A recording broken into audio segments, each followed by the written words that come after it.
그로서리 스토어에 가면은 베리 크라커라고 하는 회사에서 만드는 케이크 믹스가 있습니다.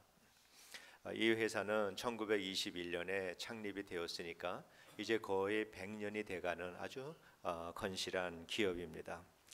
당시에 이 케이크 믹스를 내놓았을 때 이것은 정말 획기적인 제품이었습니다. 케이크 믹스가 없던 시절에 생일 케이크를 하나 만든다 생각하면 이거 만드시는 우리 주부들은 지금 머리가 복잡해질 거예요. 얼마나 많은 일들이 거기에 있는지.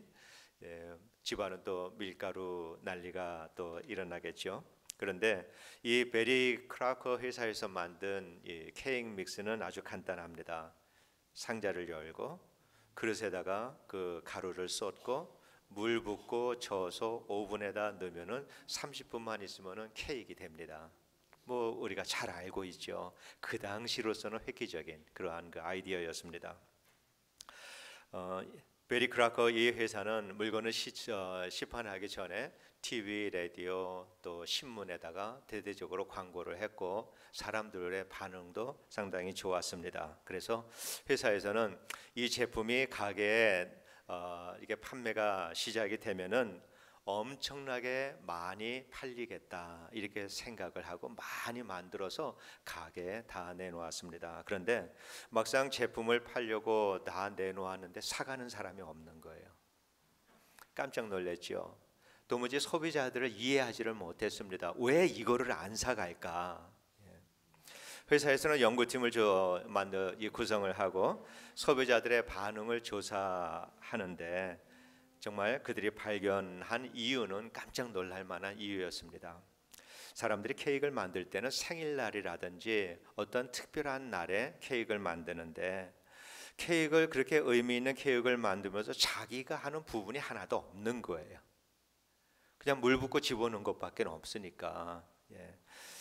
그래서 자기도 뭔가 하기를 원하는데 할 것이 하나도 없는 거죠. 그래서 회사에서는 쉽게 만들려고 이 케이크 믹스를 만들었는데 사람들은 너무 쉬워서 안 사버리는 거죠. 그래서 회사에서는 또 이렇게 케이크 믹스를 만드는 방법을 조금 다르게 했습니다. 그래서 전에는 물만 부으면 됐는데 이번에는 계란을 넣고 우유를 좀 넣고 이렇게 저어서 오븐에 넣을 수 있도록 이렇게 하니까 그것이 나오자마자 날개도 친 듯이 팔려서 이 베리 크라커 회사가 든든하게 서는 정말 대성공을 거두었다 이렇게 말을 하고 있습니다. 성도 여러분, 예수를 믿는다는 것이 정말 쉽고 간단한 것일까? 교회만 가면은 복을 얻고 침례만 받으면 죄가 용서되고 구원받고 성경 한번 읽고 성경 공부 좀 하면은 신앙이 쑥쑥 잘 자라는 이것이 우리 기독교 교회인가? 기독교 진리에 대해서는 또 어떤가? 하나님이 나를 사랑하신다라고 하는 이 사실을 우리가 아는 것이 정말 그렇게 쉬운 일일까? 예수 그리스도께서 나를 구원하기 위해서 십자가에 달려 죽으셨다라고 하는 이 사실을 이해하고 받아들이는 것이 이것이 정말 쉬운 일일까? 우리는 예수를 믿고 예수를 따르는 그리스도인으로 산다라고 하는 것에 대해서 너무 쉽게 생각하는 경향이 있는 것은 아닐까 이런 생각을 해보았습니다. 누군가 기독교에 대해서 좀 기독교의 진리에 대해서 관심이 있는 사람이라면은 교회에 나오면은 복을 받습니다. 예수 믿으면은 사업이 잘 되고 자녀들이 잘 됩니다. 이러한 정도로 그 사람들에게 얘기한다면은 아마 사람들은 기독교에 대해서 매력을 느끼지 못할 거예요. 그런 정도의 종교구나 그렇게 생각하겠죠. 그런 말을 들으면 오히려 이 사람들은 진리를 더 깊은 진리를 찾기 위해서 불교에 가서 반야심경을 좀 읽어볼 생각을 한다든지 아니면은 바가바드 기타와 같은 힌두교의 경전에 대해서 좀 관심을 가지지 않을까. 사람들은 케이크 믹스에다가 물만 부으면은 이렇게 케이크가 되는 것처럼 쉽고 간단한 종교에 대해서는 관심이 없습니다. 구원받기 쉽다라고 말하는 것보다는 차라리 성경을 10번 읽고 11조 잘하고 주기도문 100번 쓰고 매일 새벽 기도에 1000번 나오면은 여러분 당신은 하나님에 대해서 많이 알게 될 것입니다. 이렇게 말할 때 오히려 사람들은 더 관심 있고 매력 있어 하지 않을까, 이렇게 생각이 듭니다. 종교에 대해서 진지한 마음을 가지고 알기 원하는 사람들은 이 세상에서 답을 찾지 못했기 때문에 종교에 대해서 관심을 갖는 사람들입니다. 우리는 그런 사람들에게 우리가 알고 있는 복음을 잘 설명해 줄 수 있어야 합니다. 복음을 설명해 줄 수 없다라고 할 때는 내 자신이 신앙에 대해서 정립이 안 된 상태다, 이렇게밖에 말할 수가 없죠. 복음을 전하기 위해서는 복음을 알아야 되고 복음을 설명할 수 있어야 합니다. 우리 그리스도인의 사명은 나가서 복음을 전하는 것, 이것이 우리 그리스도인들의 사명이잖아요. 나가야 되고 나간 다음에는 복음을 전해야 되고 복음적인 삶을 사람을 살면서 그리스도의 증인된 삶을 살아야 하는 것입니다.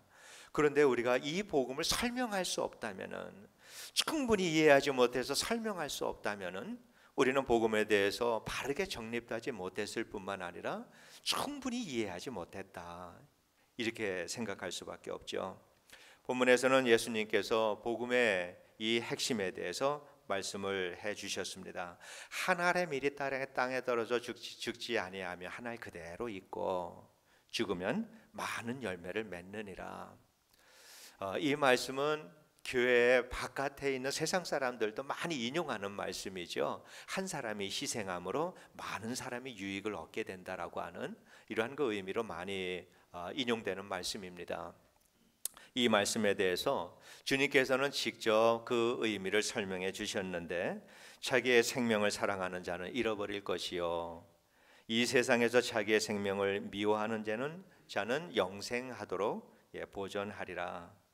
자기의 생명을 사랑하는 자, 그리고 자기의 생명을 미워하는 자, 여기에 대한 올바른 이해가 기독교의 진리를 이해하는 아주 기본적인 진리이고 중요한 진리다라고 믿습니다. 그러면은 자기의 생명을 사랑한다라고 하는 것과 자기의 생명을 미워한다라고 하는 이 의미는 무엇일까?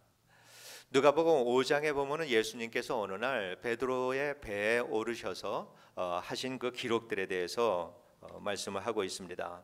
주님께서는 베드로의 배에 오르셔서 베드로에게 말씀하십니다. 깊은 데 가서 그물을 던져라. 깊은 데 가서 그물을 내려 고기를 잡으라, 이렇게 말씀을 하셨습니다. 그 말씀을 들은 베드로는 자기 경험상 틀림없이 허탕칠 거라고 하는 것을 아는 사람입니다. 그런데 주님의 말씀에 순종해서 깊은 곳에 가서 그물을 던졌습니다. 그런데 놀랍게도 그물이 찢어지도록 많은 물고기를 잡게 된 거죠. 그때 베드로가 이것을 보면서 갑자기 주님의 무릎 아래 엎드려서 말합니다. 주여, 나를 떠나소서, 나는 죄인이로소이다. 이 베드로의 갑작스러운 고백에 주위에 있는 사람들이 좀 어리둥절하지 않았을까, 이런 생각이 듭니다. 사람이 자신이 죄인이다라고 하는 이 사실을 깨닫게 되는 것은 주님의 은혜가 아니면은 도저히 깨닫지 못합니다. 사람의 지혜와 양심으로는 세상의 도덕과 윤리적인 것에 대해서 죄를 지을 때 여기에 대해서는 사람들이 깨닫습니다. 그러나 영적인 죄에 대해서 깨달을 수 있는 것은 하나님의 은혜를 주셔야 그때서 알 수가 있는 일입니다. 만일 성령께서 베드로에게 깨닫는 이 지혜를 주시지 않았다면, 은혜를 주시지 않았다면은 베드로가 깊은 물에 가서 그물을 던져서 많은 물고기를 잡았는데 똑같은 상황 속에서도 베드로는 어떻게 말을 했을까요? 예수님 참 신통도 하시네. 나는 평생 어부로 살았는데도 몰랐는데 나보다 아는 게 더 있네. 주님께서 은혜를 주시지 않으면 깨닫지 못합니다. 그런데 이 베드로가 자신이 죄인이다라고 이 고백한 것은 성령께서 그의 심령에 진리를 깨달을 수 있는 빛을 비춰 주셨기 때문에 그렇습니다. 고기가 많이 잡힌 것하고 내가 죄인이다라고 하는 것하고 연관성이 아무것도 없어 보이지요. 그러나 고기를 잡음으로, 주님의 말씀에 순종해서 고기를 잡음으로 인해서 성령께서 그의 마음에 비추는 그 은혜를 경험하게 된 것입니다.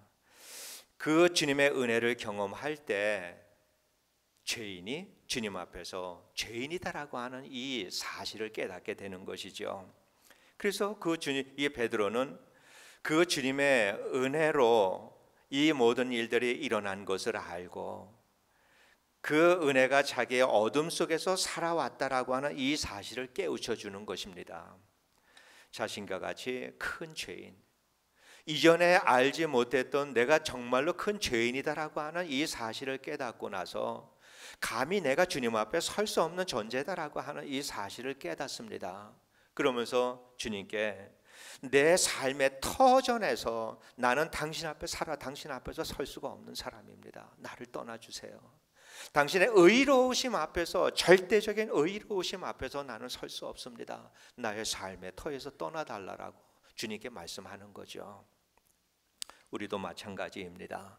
주님께서 우리에게 은혜를 베풀어 주실 때, 우리의 영혼에 이 빛을 비춰 주실 때 우리가 죄인이다라고 하는 이 사실을 그때 알게 됩니다.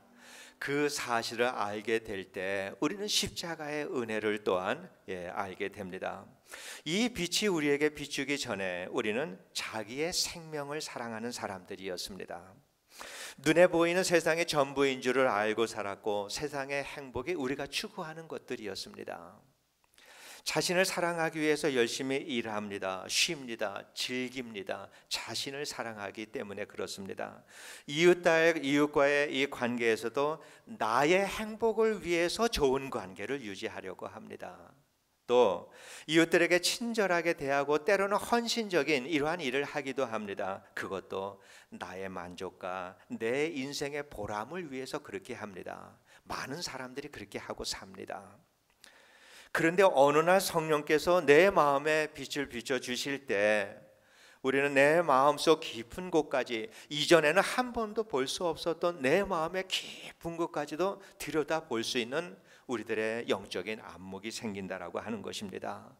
그때 우리는 깨닫게 되죠. 내가 살아온 것이 어둠이었구나.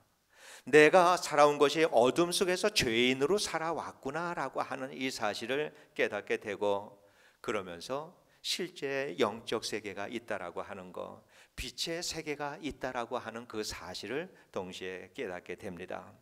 이때부터 우리 그리스도인들에게는 특별한 일이 일어납니다. 전에는 믿지 못했던, 가장 큰 특별한 일은 전에는 믿지 못했던, 읽어도 재미없었던, 그리고 잠이 안 올 때 읽으면 최고의 수면자가 됐던 이 하나님의 말씀이 깨우쳐지기 시작을 합니다. 이 하나님의 말씀이 꿀보다도 더 이 단 하나님의 말씀으로 우리가 경험을 하게 됩니다.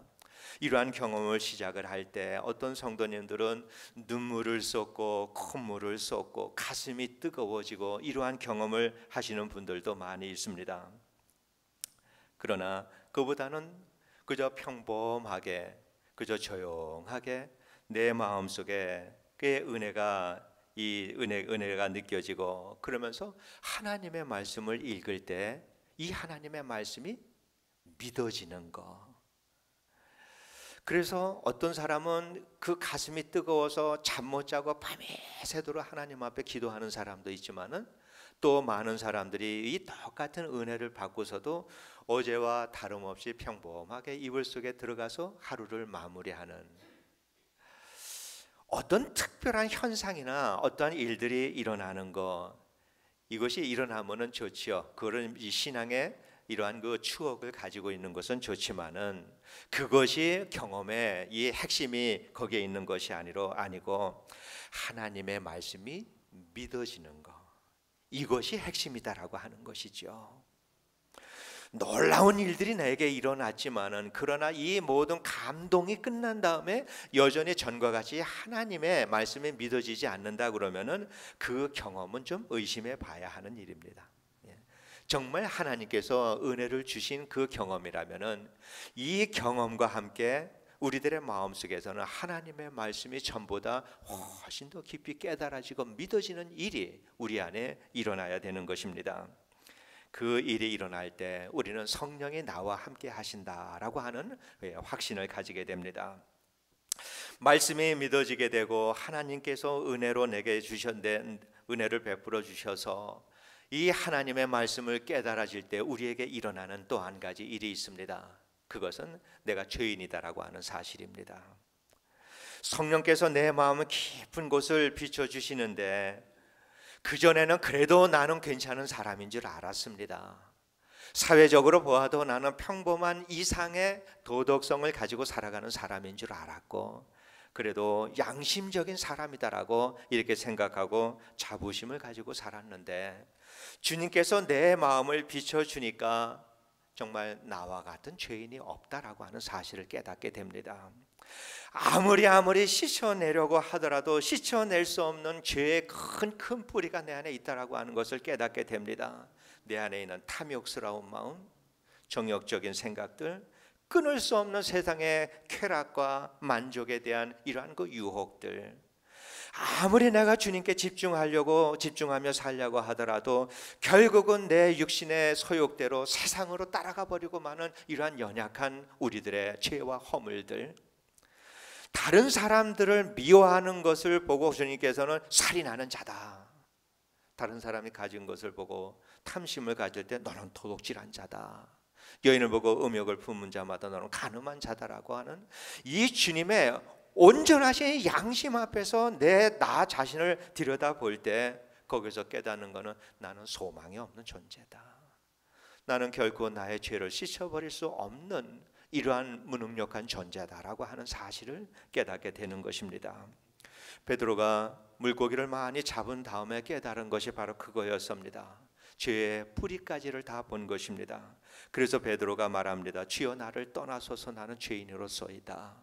똑같은 경험을 사도 바울이 합니다. 이 사도 바울은 이 사실을 깨닫고 오호라 나는 곤고한 자로다, 누가 이 사망의 몸에서 누가 나를 건져내랴. 베드로가 성령에 충만해서 복음을 전했을 때 많은 사람들이 그 진리의 말씀을 깨달았습니다. 하나님의 은혜가 임했습니다. 그러면서 정말로 안타깝게 부르짖으면서 했던 말이 형제야 우리는 어찌할까.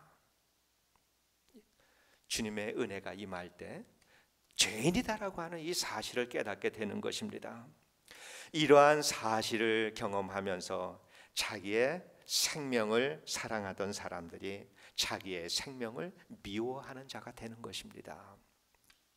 자신의 죄인됨을 깨달은 사람들, 그래서 자신의 죄에 대해서 절망하고 소망을 잃어버린 사람들을 구원하기 위해서 우리 주님께서는 한 알의 밀이 되어서 썩어짐으로 많은 열매를 맺음으로 자신의 죄를 깨닫고 절망할 수밖에 없는 이 사람들의 모든 죄를 다 용서해 주시고, 그리고 하나님께서 너는 의롭다라고 이렇게 말씀을 하시고 이제 너는 나의 자녀다라고 이렇게 우리를 자녀 삼아 주신 것입니다. 그리고 우리에게 영원한 생명을 주셨습니다. 그래서 이제 우리 안에는 우리를 구원하신 예수 그리스도의 생명이 거하심으로 영원히 살 수 있는 영적인 생명을 우리가 잉태하게 되었습니다. 그리고 또 다른 생명을 낳을 수 있는 사람들이 된 것입니다. 그래서 예수님이 한 알의 밀이 땅에 떨어져서 죽으심으로 우리 안에 우리 같은 죄와 허물로 가득한 사람들, 이 우리 안에 생명을 맺은 것처럼 우리를 통해서도 많은 열매를 맺어야 합니다. 포도나무에서 무화과 나무 열매가 맺혀지지 못하는 것처럼 우리가 주님의 열매인 것처럼 우리를 통해서도 또한 똑같은 열매가 맺혀져야 합니다. 이 일에 우리가 쓰임을 받아야 되는 것입니다. 그건 우리가 맺는 열매가 아니라 주님이 맺어가시는 열매지요. 우리는 그 열매가 잘 맺어질 수 있도록 걸음을 주고 물을 주고 김을 매는 사람들입니다. 이것을 우리 주님께서는 우리가 그렇게 살아가는 것을 보면서 나를 섬기는 자들이다, 주님은 그렇게 우리를 받아주십니다. 그렇게 섬기는 사람들을 또한 예수를 따르는 사람들, 이렇게도 또한 표현을 할 수 있습니다. 주님께서는 말씀에 주님이 역사하신 곳에는 섬기는 사람들도 있다라고 이렇게 말씀을 하셨습니다. 섬김은 성경에서의 섬김이라고 하는 의미는 종의 도를 말합니다. 노예들의 태도를 말합니다. 주님께서는 주님을 따르는 사람에게는 그것이 보여야 된다라고 하는 것이죠. 그래서 주님께서는 나는 죽고 그리스도가 사는 이 종의 도를 가지고 예수를 따르는 이러한 사람들을 찾으십니다. 우리가 섬기는 마음을 가질 때 주님은 우리를 통해서 내 안에 맺힌 그 똑같은 열매를 주님께서는 우리를 통해서 열어 가시기를 원합니다. 우리 그리스도인의 행복은 무엇일까? 우리를 통해서 하나님의 사람들이 나아지는 것, 하나님의 백성들이 예수를 몰랐던 사람들이 예수를 알아가고 생명이 없었던 사람들이 생명을 얻어가는 이 거룩한 일에 쓰임 받는 것, 이것이 우리들의 행복이고 인생의 목적입니다. 이 사순절 기간을 지내는 동안에 세상 사람들과 다름없이 우리가 살아왔다면은, 그래서 자기의 생명을 사랑하는 사람들처럼 우리가 살아왔다면은 주님께서 큰 은혜를 베풀어 주셔서 우리도 자기의 생명을 미워할 수 있는 이 은혜가 우리 안에 있게 되기를 원합니다. 그리스도인의 참된 축복의 시작은 거기입니다. 내가 나의 생명을 미워하기 시작을 할 때 거기가 예수 그리스도의 죽음과 나의 죽음이 연합되는 곳이고, 거기가 참 축복의 시작점이다라고 하는 것이고 축복의 문이다라고 하는 것을 우리가 이해를 해야 합니다. 그리고 섬김을 통해 예수를 따르면서 예수의 사람으로 변화되는 이 일이 우리 안에 일어나게 되기를 원합니다. 예수의 종으로 사는 사람, 예수를 섬기며 사는 사람은 하나님께서 귀히 여기시겠다라고 이렇게 말씀을 하셨습니다. 예수를 믿는다는 거, 케이크 믹스를 가지고 케이크를 만드는 것처럼 간단하지 않습니다. 예수를 따르는 삶, 예수를 믿는 것, 여기는 섬김의 태도가 나타나야 합니다. 그런데 이 섬김의 태도라고 하는 것은 십자가를 지는 고난의 삶입니다. 그래서 우리 주님께서도 자기 십자가를 지고 나를 따르라라고 말씀하신 거, 그 이유입니다.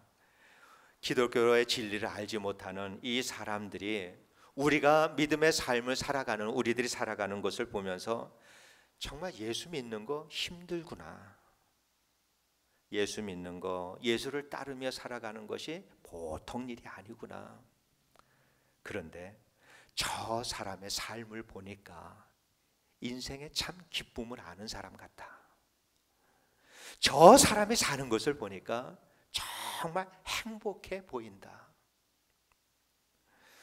기독교의 진리로, 진리 안에서 산다라고 하는 것이 저런 삶이구나. 이런 삶이 우리를 통해서 나타난다면은 이것이 열매 맺는 삶이죠. 믿지 않는 사람들이 그래서 진리의 길을 걸으려고 열심히 노력하는 우리들의 삶을 돌아보면서 내가 예수를 들었지만은 예수의 삶은 저런 거구나, 예수를 보여줄 수 있는 이러한 그 삶, 이러한 삶을 우리도 한번 살아볼 수 있는, 살아내기를 원하는 이러한 그 욕심을 우리가 한번 또 가져봤으면 좋겠다. 다른 날은 몰라도 그래도 이 사순절 기간에는 이러한 거룩한 욕심을 가지고 우리가 한번 살아볼 수 있게 되기를 원합니다. 그래서 예수를 믿는 것이 그저 단순하고 참 쉽게만 이렇게 예수를 믿는 것이 아니라 힘들지만 진지하고 진실하게 이렇게 예수를 믿는 모습이 우리들의 삶 속에서 회복되는 것이 이 사순절 기간에 우리 안에서 있게 되기를 진심으로 원합니다. 그래서 예수를 섬기는 우리를 통해서 예수님이 그렇게도 원하셨던 하나님 나라의 운동이 우리 안에서 시작될 수 있게 되기를 원하고, 우리를 통해서 지속적으로 하나님의 백성들이 태어나는 위대한 이러한 그 역사가 우리들의 삶을 통해서 꾸준히 일어날 수 있는, 이 일에 쓰임받고 축복의 통로가 되는 이러한 아름다운 신앙인의 삶을 살아가는 우리 모두가 되기를 주의 이름으로 축원드립니다. 기도하겠습니다. 은혜로우신 아버지 하나님, 우리는 참으로 죄와 허물이 너무 많아서 영원의 심판을 받을 수밖에 없는 이러한 삶을 살아가는 저희들인데, 주님께서 우리를 위하여서 십자가의 고난과 죽음을 당하시고 우리가 알지 못했던 영원한 참 빛을 주시고, 그래서 세상에 나를 사랑하는 사람이 아니라 나를 미워하는 사람이 될 수 있도록 은혜를 주시니 감사를 드립니다. 아버지 하나님, 우리가 이 땅에 그리스도인으로 살아가면서 이제는 나는 죽고 예수가 사는 삶을 살게 도와주시옵소서.